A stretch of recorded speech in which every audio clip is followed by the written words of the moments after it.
नमस्कार प्यारे साथियों, वंदे मातरम आप सभी को। कैसे हैं आप सब? अच्छे हैं? वर्णमाला खत्म हो गया हमारा, उसके हमने फार्मूले पूरे बता दिए हैं आप सबको।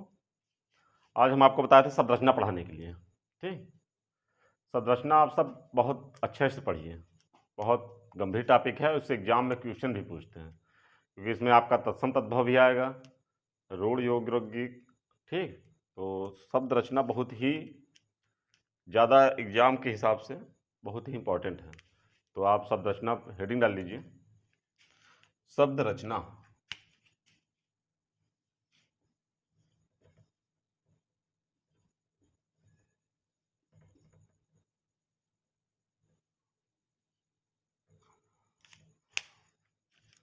हेडिंग डाल लीजिए, शब्द रचना। शब्द रचना कैसे हुई उत्पत्ति शब्द की? शब्द किसे कहते हैं? पहले आप सब बताइए, शब्द क्या है? शब्द क्या है या शब्द किसे कहते हैं?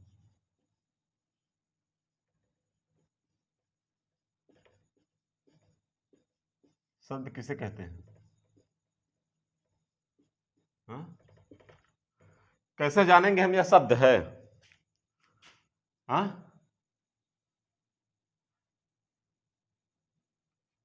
शब्द किसे कहेंगे?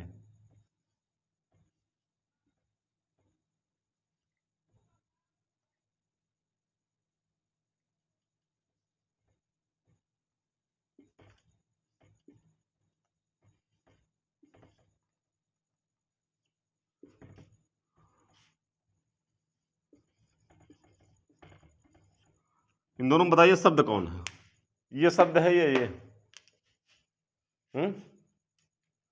शब्द कौन सा है इसमें? ये क्या है? तल ततन। क्या है तल ततन? कुछ समझ में आ रहा है? हाँ? तल ततन कुछ समझ में आ रहा है? ये क्या है? शब्द नहीं है। शब्द क्या है? कमल। ठीक, इसको शब्द नहीं कहेंगे। तो शब्द कैसे हुआ? दो या दो से अधिक वर्णों का ऐसा सार्थक समूह। दो या दो से अधिक सार्थक वर्णों के समूह को शब्द कहते हैं। शब्द किसे कहते हैं? दो या दो से अधिक सार्थक वर्णों के समूह को शब्द कहते हैं। नोट कर लीजिए।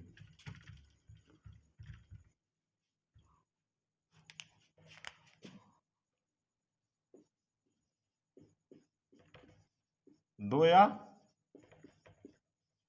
दो से अधिक सार्थक वर्णों के समूह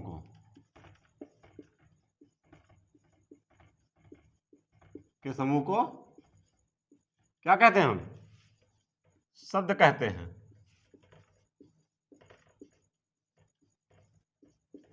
ठीक, एग्जाम्पल कमल, पवन, तट, हिमालय आदि इस तरह जितने भी शब्द होंगे सब उसे क्या कहेंगे हम? शब्द। किसका समूह है? ये वर्णों का समूह है। ठीक, शब्द समझ गए आप?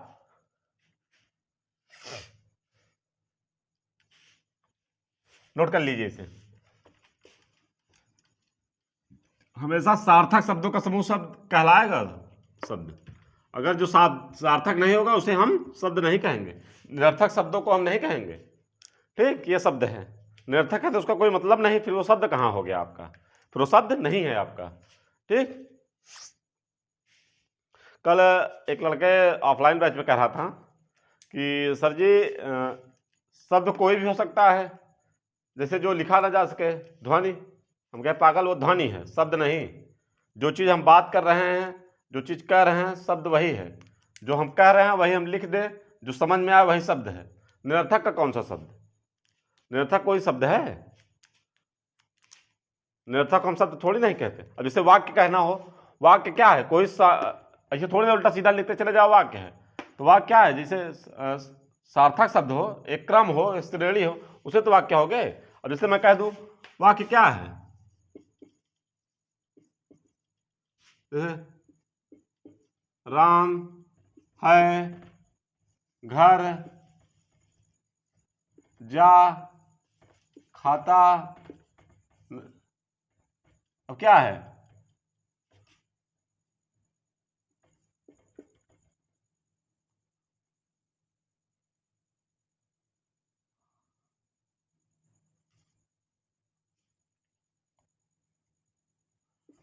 पर।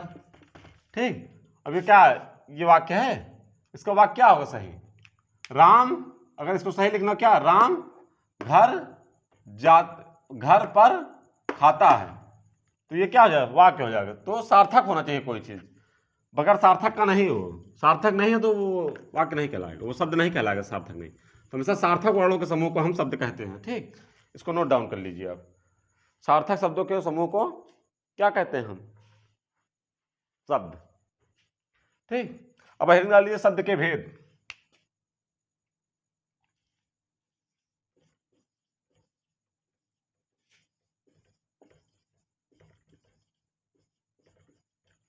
शब्द को मुख्यतः 5 भागों में डिवाइड कर देते हैं। ठीक,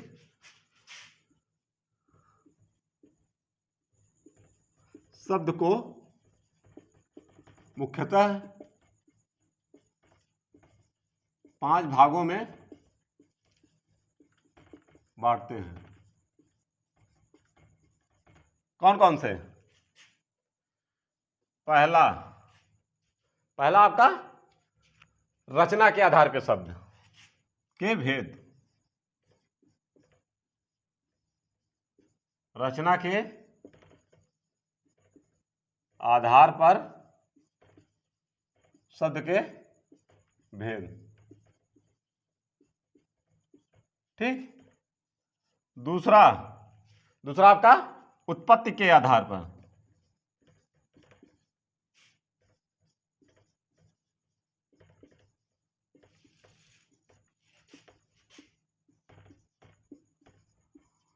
शब्द के भेद। तीसरा प्रयोग के आधार पर।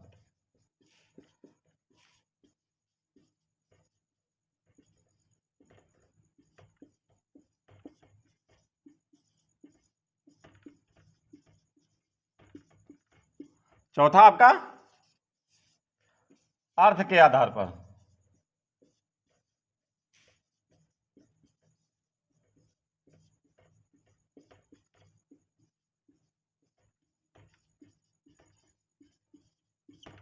पांचवा आपका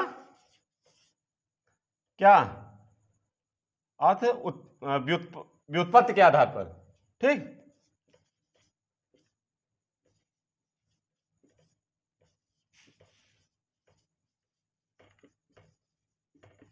व्युत्पत्ति के आधार पर शब्द के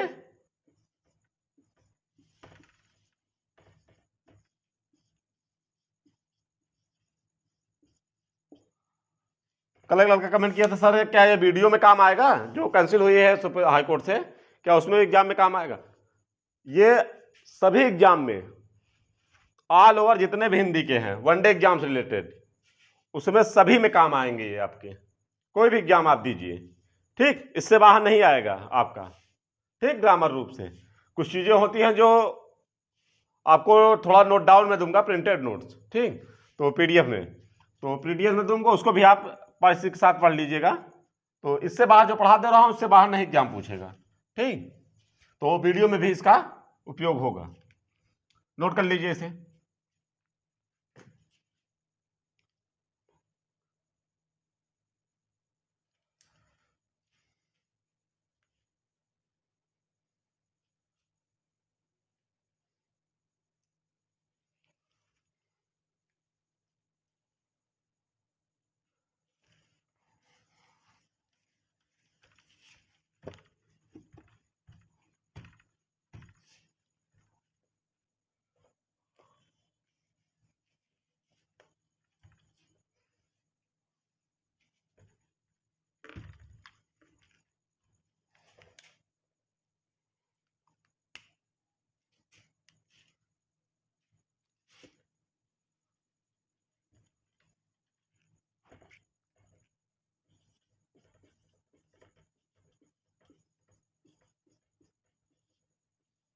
ठीक।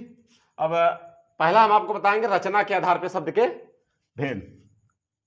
तो पहली हेडिंग डालिए,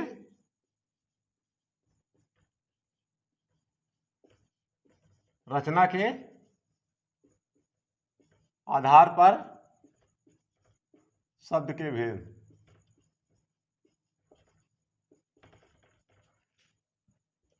इसके भी दो भेद हैं, ठीक।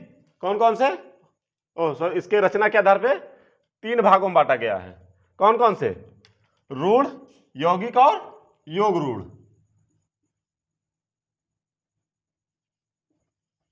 रचना के आधार पर शब्द के 3 भेद हैं।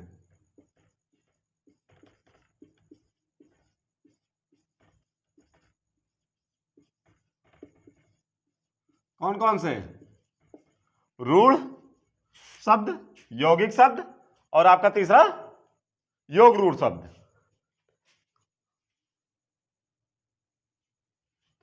कौन कौन से? पहला रूढ़ शब्द, दूसरा यौगिक शब्द,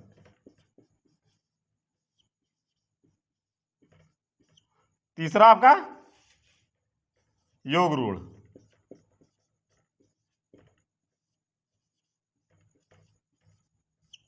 ठीक। रचना के आधार पर शब्द के भेद, रचना के आधार पर 3 भेद है। पहला रूढ़ शब्द, दूसरा यौगिक शब्द, तीसरा योग रूढ़ शब्द।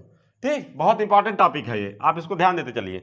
रूढ़, रूढ़ क्या है? आदमी कहता है यार बहुत रूढ़ है। रूढ़, रूढ़ मतलब ऐसा जो एकदम रूढ़ हो, पुराना हो, जटिल हो, ठीक, जिसका कोई अन्य मतलब ना हो, जिसका कोई और भाग ना हो, वही रूढ़ है। जटिल जिसे कहते हैं, ठीक। तो रूढ़ मतलब आप रूढ़ लिख लीजिए यहां। तो पहला आप डालिए हेडिंग रूढ़ शब्द। तो रूढ़ शब्द किसे कहते हैं हम?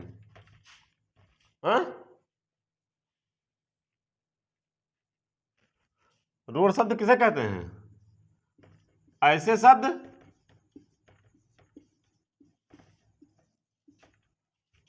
जो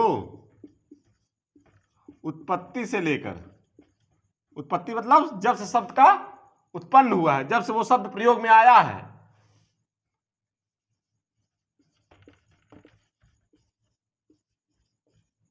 समय से आज तक कोई परिवर्तन ना हुआ हो,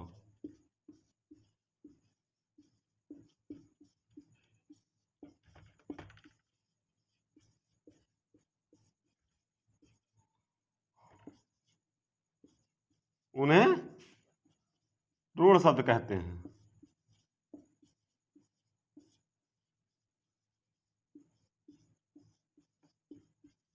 एग्जाम्पल, एग्जाम्पल क्या आपका? जैसे कुर्सी।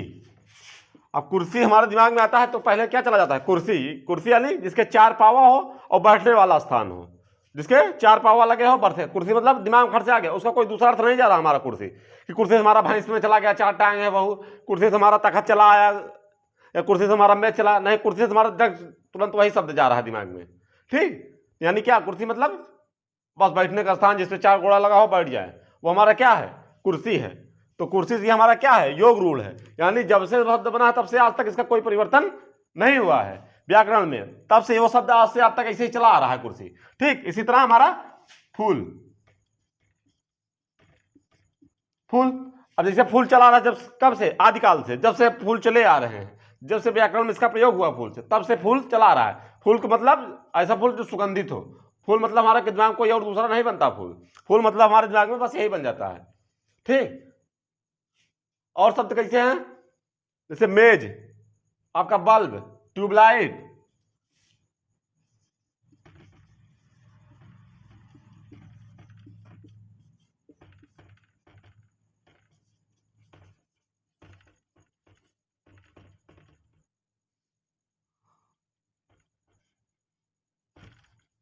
सॉरी, ट्यूबलाइट चला जाएगा आपका, उसमें यौगिक शब्द है, ठीक। तो आदि शब्द, ठीक, समझ गए? नोट डाउन कर लो इसे।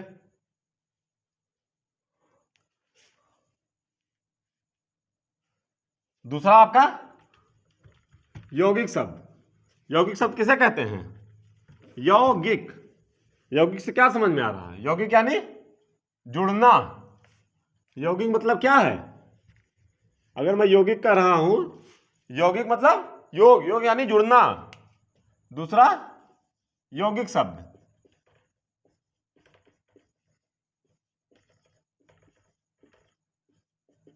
ऐसे शब्द जो दो शब्दों के योग से बनते हो उन्हें हम क्या कहते हैं? यौगिक शब्द। ऐसे शब्द जो दो शब्दों के योग से बनते हैं तथा उन दोनों का अर्थ अलग अलग हो, या उन दोनों का भी अपना एक अलग मतलब हो, लेकिन दोनों को मिला के भी अपना एक मतलब निकलता है। जैसे हिमालय, हिम का अपना अलग है, आलय का अपना अलग मतलब। ठीक, तो जैसे प्रधानमंत्री, प्रधान का अपना अलग मतलब अर्थ है, मंत्री का अपना अलग अर्थ है, लेकिन दोनों मिला के क्या हो गया? प्रधानमंत्री। जैसे मुख्यमंत्री, मुख्य का अपना अलग अर्थ है, मंत्री का अपना अलग अर्थ है, मिला के मुख्यमंत्री। तो इस तरह जैसे चारपाई, चार का अपना अलग अर्थ है, पाई मतलब चार, पावा मतलब पाई, तो चार और पाई मिला दिया तो उसका क्या अर्थ हो गया? खटिया। तो इस तरह से अपना, सॉरी चारपाई इसमें नहीं, चारपाई आपका योग रूढ़ में चला जाएगा। तो इस तरह से इसको देखेंगे हम। ठीक, तो आप यौगिक शब्द डाल लिए, तो अब इसका परिभाषा लिखिए। दो ऐसे शब्द, दो शब्दों के, दो या दो से अधिक शब्दों का ऐसा मेल, दो या दो से अधिक शब्दों के मेल को क्या कहते हैं? योग रूढ़। लिख लीजिए।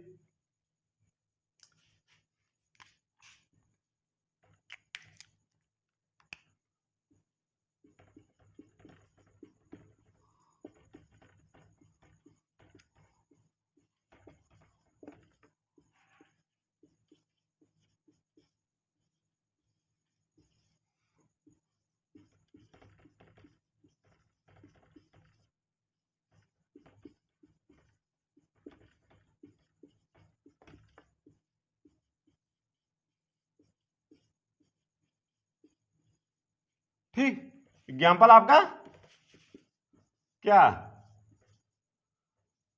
हिमधन, आलय। हिम अलग है, आलय अलग है, दो शब्द, तो क्या बन गया आपका? हिमालय। बन गया कि नहीं? जैसे प्रधान मंत्री,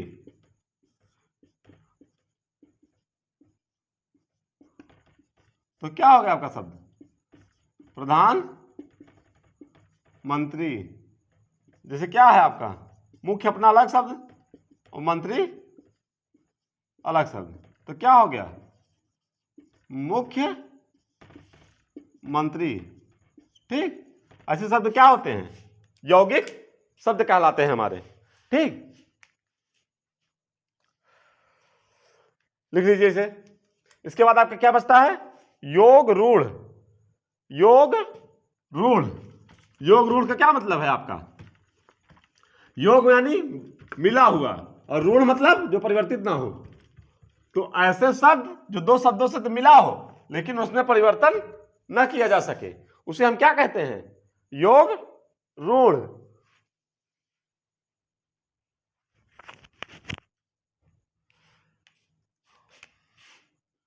तीसरा योग रूढ़। योग रूढ़ शब्द, ऐसे शब्द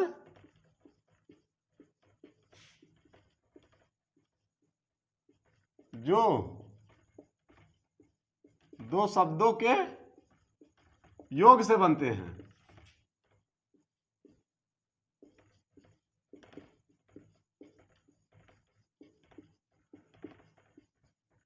तथा दोनों मिलकर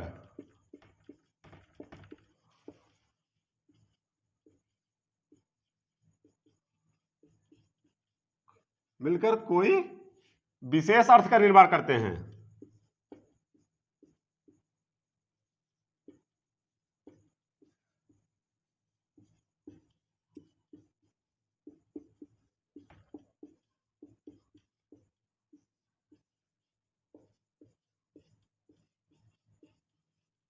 ठीक, उन्हें हम क्या कहते हैं? योग ऋण।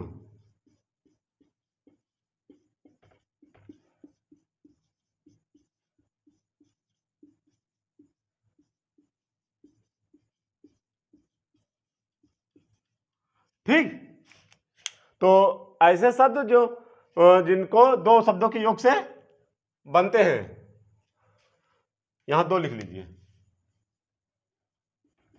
दो शब्दों के योग से बनते हैं तथा दोनों मिलकर कोई विशेष अर्थ का निर्माण करते हैं, उन्हें हम योग ऋण शब्द कहते हैं। ठीक, तो एग्जाम्पल में कौन कौन से हैं ऐसे?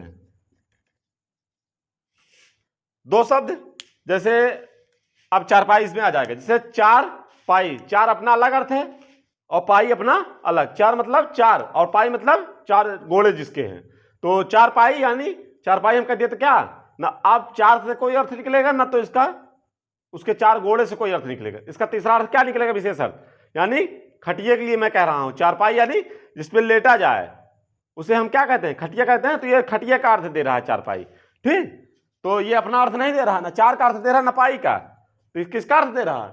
खटिए का अर्थ दे रहा है। तो इसे क्या कहते हैं? चार पाई।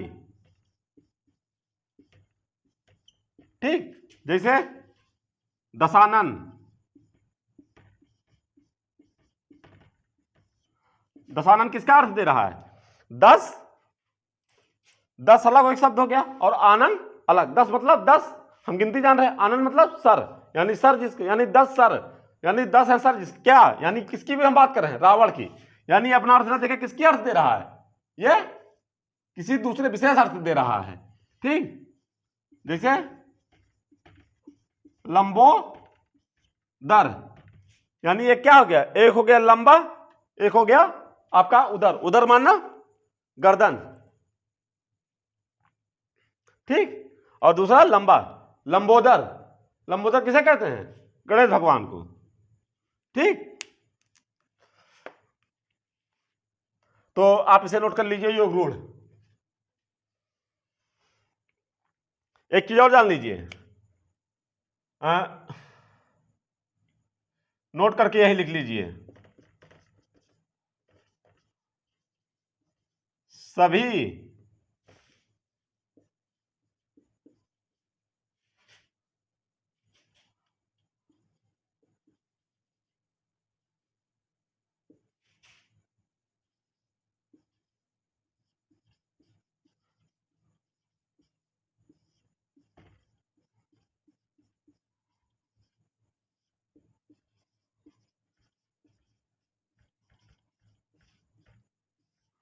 सभी बहुव्रीहि समास योग ऋण के उदाहरण होते हैं। इसे नोट कर लीजिए, समास आगे जब पढ़ाएंगे तब बताएंगे समास क्या है। ठीक, इसको यही नोट कर लीजिए, अभी ये आगे बाद में पता चलेगा समास क्या है। नोट कर लीजिए।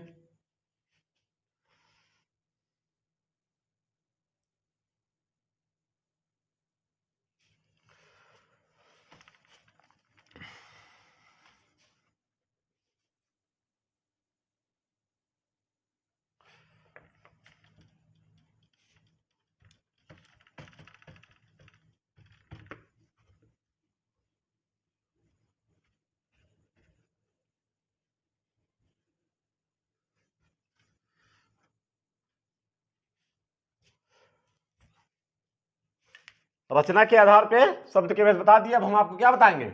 उत्पत्ति के आधार पर शब्द के भेद। तो दूसरा क्या था? उत्पत्ति के आधार पर शब्द के भेद।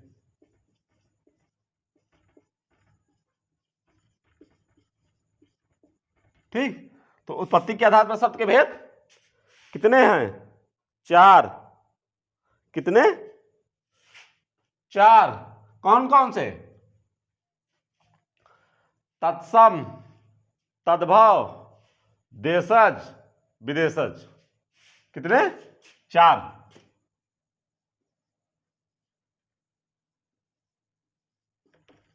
उत्पत्ति के आधार पर शब्द के चार भेद हैं।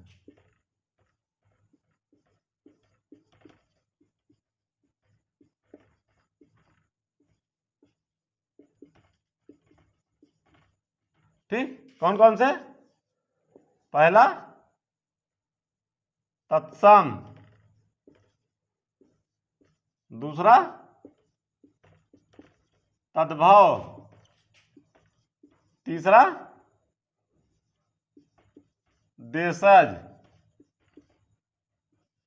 चौथा विदेशज। ठीक, अब ये यहां से एग्जाम बार बार पूछता है, तत्सम, देशज, तत्सम, तद्भव, देशज, विदेशज। ठीक, यहां से एग्जाम बार बार क्वेश्चन पूछता है। तो चलिए अब इसको हम कल बताएंगे, आज के लिए बस इतना ही। अगला टॉपिक अब ये कल बताएंगे, लाइट कट गई है तो कल बताएंगे हम आपको इसको। तो आज के लिए इतना ही, तब तक के लिए बहुत बहुत धन्यवाद। आप अच्छे से मन लगा के पढ़िए। कल हम आपको मिलाएंगे, इसको पूरा बारे में बताएंगे कैसे क्या है तद्भव तत्सम तत्से, और इसका पूरा डिटेल से नोट कराएंगे, तत्सम तद्भव आपका सबका। ठीक, तो आप इसको कल नोट्स कर लीजिएगा, और इसको एग्जाम में जो जो इंपॉर्टेंट होंगे, जैसे तत्सम कौन सी पार्ट है, तद्भव कौन सी पार्ट, देशज कौन सी पार्ट है, विदेशज, इन सबको हम आपको कल नोट करा देंगे बढ़िया से, अच्छे से, ताकि आप उन्हें रट लीजिए, उन्हें याद कर लीजिए। तो चले जाओ, इसके कुछ ट्रिक भी बताएंगे हम आपको, तत्सम कैसे पहचानेंगे, तद्भव कैसे पहचानेंगे। ठीक, तो इसके ट्रिक भी कल बता देंगे हम आपको, और कुछ नोट भी करा देंगे एग्जाम के पॉइंट ऑफ व्यू से, ताकि आप इसे अच्छे से तैयार कर लें, फिर आपको कभी दिक्कत एग्जाम में ना हो। तब तक के लिए बहुत बहुत धन्यवाद। चैनल को सब्सक्राइब जरूर करते रहें, और अपने दोस्तों के साथ शेयर जरूर करिए चैनल को। ठीक, ताकि इससे मोटिवेशन थोड़ा मिलता रहेगा हमें, इतनी मेहनत कर रहे हैं आप सबके लिए हम, तो कम से कम इतना तो आप सब कर ही सकते हैं हमारे लिए। ठीक, तो अपने दोस्तों से शेयर करते रहिए, अपने दोस्तों को बताते रहिए। तो तब तक मिलते हैं नेक्स्ट वीडियो में बहुत जल्द। बहुत बहुत धन्यवाद। वंदे मातरम।